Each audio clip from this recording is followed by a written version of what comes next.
மக்களோடு கொண்டாடும் மெஜஸ்டிக் மகாராஜாவின் 90வது தீபாவளி திருவிழா. மெஜஸ்டிக் மகாராஜா தஞ்சாவூர், ராமநாதபுரம், காரைக்குடி மற்றும் திருச்சி.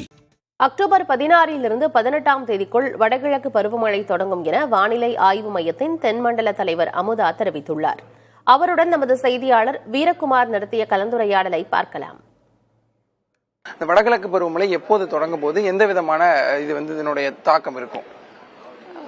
நேற்று இந்திய வானிலை ஆய்வுத்துறை வெளியிட்ட எக்ஸ்டெண்டட் ரேஞ்ச் ஃபோர்காஸ்ட் அடிப்படையில் சில கணிப்புகள் தரப்பட்டுள்ளன.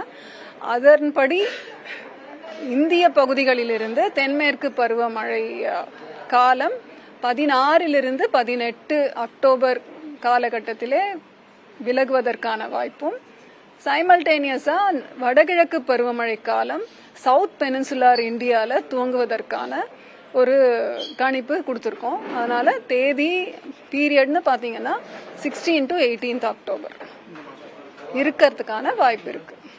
சீசன் ரெயின்ஃபால்னு பார்த்தீங்கன்னா வட தமிழக மாவட்டங்களில் இயல்பு இல்லை இயல்பை விட அதிகமாக இருப்பதற்கான வாய்ப்பு உள்ளது.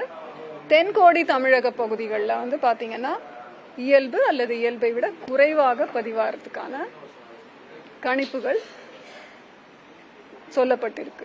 வட தமிழகம்ங்கிறப்போ இந்த சென்னை, செங்கல்பட்டு, காஞ்சிபுரம், திருவள்ளூர் இந்த மாவட்டங்களில் எப்பயுமே மழையினுடைய அளவு அதிகமாக பெஞ்சதுன்னா தண்ணி தேங்குறது, மக்களுடைய இயல்பு வாழ்க்கை முடங்கப்படுகிறது, பல பாதிப்பு இருக்கு. ஸோ நம்ம சென்னை மற்றும் புறநகர் மாவட்டங்கள் அந்த வட தமிழகங்களில் கூடுதலாக பெய்யும் இருக்கீங்க. நம்ம இந்த பகுதிகளில் எப்படி மழையை எதிர்பார்க்கலாம்?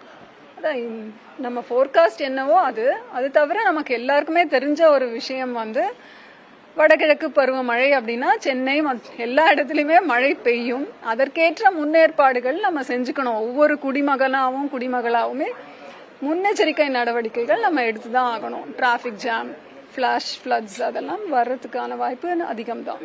மக்களோடு கொண்டாடும் மெஜஸ்டிக் மகாராஜாவின் 90வது தீபாவளி திருவிழா. மெஜஸ்டிக் மகாராஜா தஞ்சாவூர், ராமநாதபுரம், காரைக்குடி மற்றும் திருச்சி.